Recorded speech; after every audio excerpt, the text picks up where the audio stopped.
This is the video for your Unit 2 session. All right, so what I wanted to go over was two different topics, and the first one is this simple interest formula. And when I look at this simple interest formula, I always think IPERT, right? Like you see this I and it's equal to PRT, so it's like IPERT, right? So your simple interest formula is going to be this IPERT right here. Now this is going to be very important, and you have to know this formula, also what these different variables represent. So your I is going to be the amount of interest that you're getting. So your I is going to be represented by either like money for the most part. So I is how much money you're gaining in interest. P is your principal. Your principal is another way of saying your original amount. Okay, so it's kind of like if you go to a bank and I'm depositing, $50 into my bank account, that $50 that I'm depositing is my principal. Okay, that is the original amount of money I am depositing. My R is going to be my interest rate. So in all of these problems, you'll be given an interest rate as a percent. You must change it into a decimal form before you solve your problem. If you don't change it into a decimal first, you're going to get a really big answer. Okay, really big number for your answer, and that's not going to be correct. And then T is talking about time, and this is time in years. Okay, the problems that we're working with right now always have time in years, but say you had something like a time frame of 6 months, right? 6 months obviously isn't in years. However, 6 months is 1/2 of a year. So you would want to use 1/2 for your time T if you were given months. But like I said, we're going to be given nothing but years for these examples. So again, remember IPERT. Okay, IPERT, PRT. And if you need to, you can also save this slide here. I'll get rid of all my markings. But you can also save this slide if you would like, to remember what your simple interest formula is and also what each one of these variables represents. I would recommend doing that, or at least writing it down or having it somewhere where you can go back and reference it just in case you forget. All right, first question says that Linda opens a bank account and deposits $750. She earns a 5% interest rate. How much money will Linda have in interest after 7 years? Okay, so here we can kind of see I'm dealing with some money I'm depositing in my account. I have an interest rate and I have some time in years. Okay, so I want to use my IPERT formula. IPERT. Okay, now remember that P is my principal, and that is the original amount of money I am putting into my account, or the original amount of money that I owe on a loan. Okay, so here Linda's depositing $750, which means that her P, her principal, is $750. Okay, the next, let's look at our rate. Our rate here is this 5%, but remember, I need to change 5% to a decimal. If you're not sure what 5% is as a decimal, you could do 5 and divide it by 100. That's going to give you 0.05. So I'm going to multiply this by 0.05. And then T, remember T is my time in years, and here it tells me 7 years, so I'm going to put in a 7 here. And this I, remember this I represents my interest. Spelled interest wrong. There we go. So I represents my interest, and that is what I'm going to figure out. All I have to do now is just multiply these three numbers, and to do that, we can use a calculator. Make it a little bit smaller. So I'm going to do 750 times 0.05 times 7. So it looks like she is going to be getting $262.50 in interest.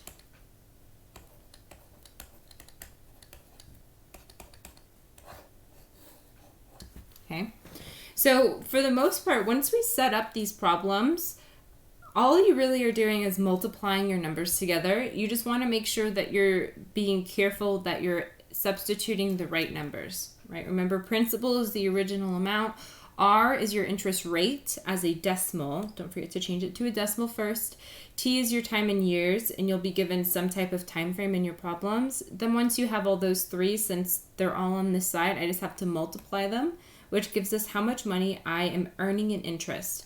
So this 262, another thing I want to mention is this 262, that's how much money the bank is giving her just for keeping her money in their bank, essentially. So the bank is saying, if you leave this $750 in our bank, we're going to pay you money, which is this interest, for you to keep it here.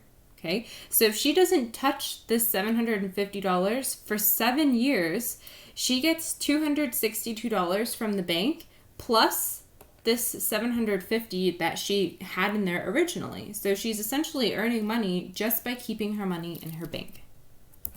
Okay, so the next question, we have the same scenario. So Linda's opening her bank account. She deposits that $750. She's earning 5% as an interest rate. I want to know how much total money Linda will have after 7 years. So if I notice the difference between the questions. So the first question says, how much money will Linda have in interest after 7 years? And the second question here is saying, how much total money will Linda have? Well, I know from solving this that she is going to earn $262.50 just by leaving all of her money in her account, right? So that's how much money she's earning in interest. But she started with $750. So she's starting with $750 and she's earning $262.50. That's how much money the bank is giving her for keeping her money in their account. So to figure out how much total money Linda has after 7 years, I want to add those two numbers together. So again, we can type this into a calculator. So 750 plus 262.5, that gives me $1,012.50. So this is how much total money Linda is going to have after leaving that $750 in her bank for 7 years. So that's not too bad just for leaving money in a bank. Okay, our next topic is going to be discounts and adding tips and things like that when you go out to restaurants or when you find something on sale. Our first question says that Jenny goes to the store and finds a jacket on sale for $30. For 30% off. The original price of the jacket is $45. How much money is Jenny saving on the jacket? So one rule of thumb that I want to tell you is anytime you have a problem and you are given a percent, like here we have this 30% and a number, like here we have 45. You always want to multiply them together, okay? But like majority of the time, whenever we're working with percents, we need to change them to a decimal first before we do any multiplication. So to figure out how much money Jenny is going to save on this jacket, I would want to do 45 and I want to multiply it by 30% as a decimal. 30% as a decimal is 0.3. Again, if you don't know, you can always just do 30 divided by 100. Okay. So if I do 45 times 0.3, and we can type this into a calculator. So 45 times 0.3, that gives me 13.5.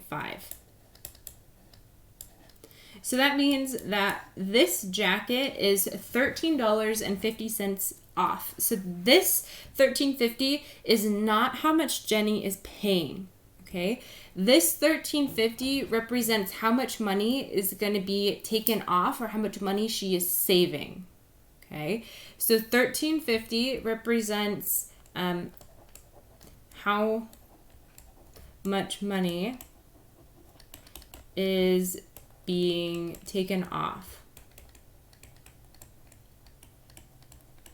Okay, so the $13.50, that's how much money Jenny's saving on the jacket. That's how much money is going to be taken off of it. To figure out our second question, which is how much money does Jenny actually pay for this jacket, I want to take the original price, which is $45, and then subtract it from the discounted price, which is $13.50. So again, we can type this into our calculator. So 45 minus $13.50, that gives me $31.50. So this means that when Jenny goes to the register and she scans her jacket, it should pop up with a $31.50, and that's how much she's paying for her jacket.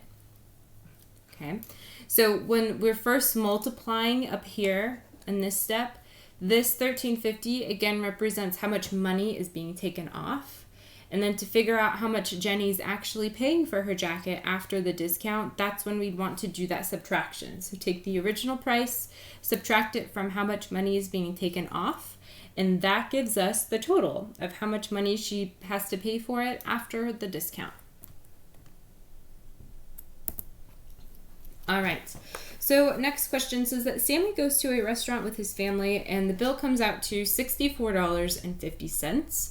He wants to leave a 20% tip. How much does Sammy pay for dinner, including the tip?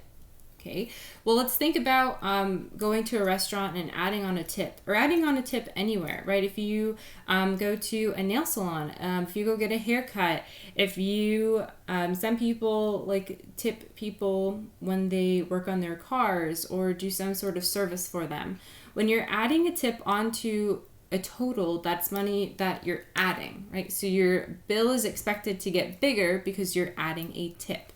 So again, with this problem, you can see how I have a percent and I have a number, which means I want to start by multiplying them. So $64.50 was Sammy's bill total, and he's leaving a 20% tip. Again, you can do 20 divided by 100 to get that as a decimal, which is 0.2. So let's multiply these two together. 64.50 times 0.2 gives me 12.9. So this means that Sammy is going to leave his waitress or waiter a $12.90 tip. So that waitress or waiter is going to get $12.90 from Sammy. To figure out how much he pays for his whole dinner, including the tip, I need to add the price of my bill plus how much money I'm leaving for tip.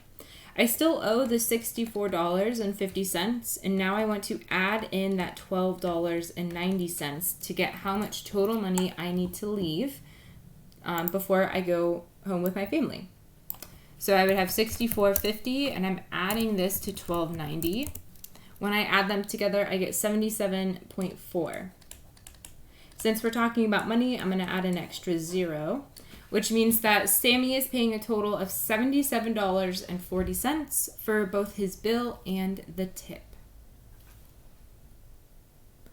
So always remember, when you have problems like these, you want to start by multiplying your number by your percent. Don't forget to change it to a decimal first, like here with this 0.2. Then, based off of the problem, whether it's a discount or it's like a tip like we have here, you want to add or subtract that from your original price to get the total. Okay? So the quiz code for week 2 is going to be waffles. Waffles will be all lowercase, so it's going to look like this when you type it in. Okay, so waffles, but is all lowercase. So there's no capitals, all lowercase letters. Okay. If you have any other questions or would like some help, please let me know. Remember that you only have 3 attempts on your quiz and I can't give you a 4th. So if you have questions on your 2nd attempt, make sure you send me a message or email so I can help you before you start your 3rd one.